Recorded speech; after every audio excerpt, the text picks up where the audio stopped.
नहमदुहु व नसल्ली अला रसूलिहिल करीम अम्मा बाद औज़ु बिल्लाहि मिनश शैतानिर रजीम बिस्मिल्लाहिर रहमानिर रहीम रब्बी इश्रह ली सदरी व यस्सिर ली अमरी वहलुल उक़दतम मिन लिसानी यफ़क़हू क़ौली। अस्सलामु अलैकुम व रहमतुल्लाहि व बरकातुहू। कैसे हैं आप सब? इंशाअल्लाह खैर आफियत से होंगे। अल्लाह ताला आप सबको अपने हिफ्ज़ व अमान में रखे, आमीन सुम्मा आमीन। 12वां पारा सूरत हूद आयत नंबर 92-95। लफ्ज़ी तर्जुमा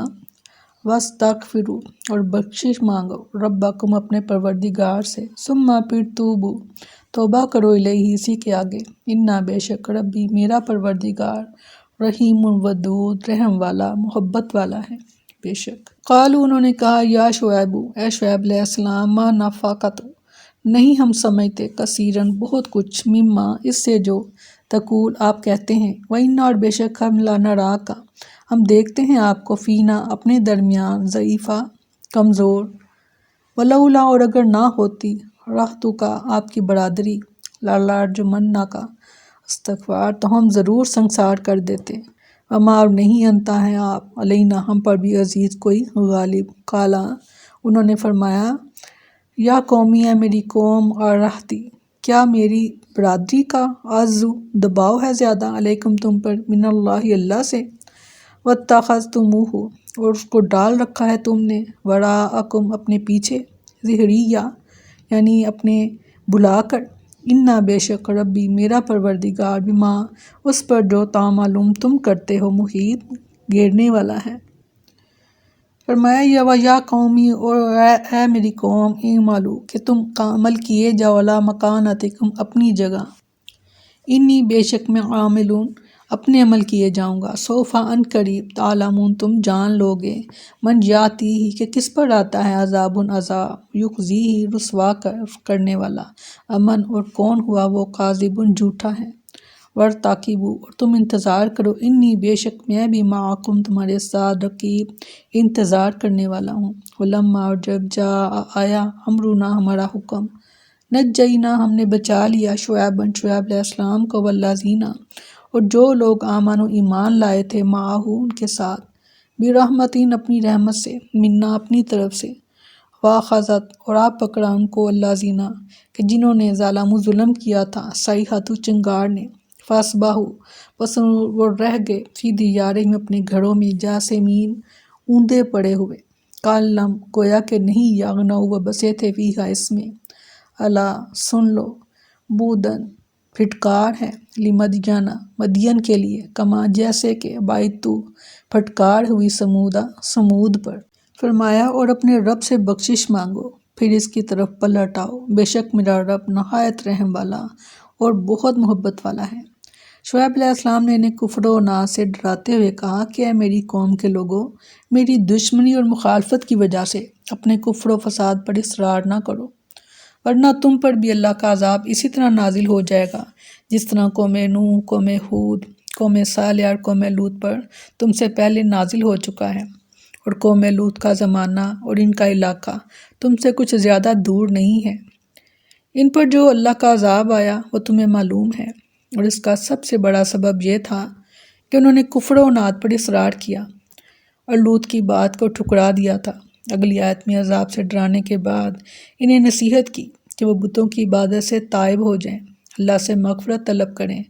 तौहीद बारी ताला पर अमल पैरा हो जाएं और नाप तोल में कमी करने से बाज आ जाएं, तो अल्लाह बड़ा ही मेहरबान है और अपने बंदों से बड़ा ही मोहब्बत करने वाला है। बेशक वो यकीनन इन्हें माफ़ कर देगा और इन पर रहम करेगा। सैयदना अबू हुरैरा रज़ियल्लाहु अन्हु बयान करते हैं कि रसूलुल्लाह सल्लल्लाहु अलैहि वसल्लम ने फरमाया, कसम उस ज़ात की कि जिसके हाथ में मेरी जान है, अगर तुम गुनाह ना करो तो यकीनन अल्लाह ताला तुम्हें फ़ना कर देगा और तुम्हारी जगह ऐसे लोगों को पैदा करेगा जो गुनाह करेंगे फिर अल्लाह ताला से बख्शिश मांगेंगे, बस अल्लाह ताला इनको बख्श देगा। फरमाया उन्होंने कहा कि ऐ शुएब, हम इसमें से बहुत सी बातें नहीं समझते जो आप कहते हैं, और बेशक हम तो आपको अपने दरमियान बहुत कमज़ोर देखते हैं, और अगर आपकी बरादरी ना होती तो हम आपको नाउज़ुबिल्लाह ज़रूर ही संसार कर देते, और आप हम पर हरगिज़ किसी तरह गालिब नहीं। उन्होंने कहा, ऐ मेरी कौम, क्या मेरी बरादरी तुम पर अल्लाह से ज़्यादा गालिब है और इसे तुमने अपनी पीठ पीछे फेंका हुआ بنا رکھا ہے۔ بے شک میرا رب جو کچھ تم کر رہے ہو اس کا احاطہ کرنے والا ہے۔ اور اے میری قوم تم اپنی جگہ عمل کرو، بے شک میں بھی عمل کرنے والا ہوں۔ تم جلد ہی جان لو گے کہ کون ہے جس پر وہ عذاب آتا ہے جو اسے رسوا کرے گا، اور کون ہے جو جھوٹا ہے، اور انتظار کرو، بے شک میں بھی تمہارے ساتھ انتظار کرنے والا ہوں۔ انہوں نے حقارت آمیز انداز میں کہا کہ اے شعیب علیہ السلام، آپ کی باتیں تو ہمیں سمجھ میں نہیں آتی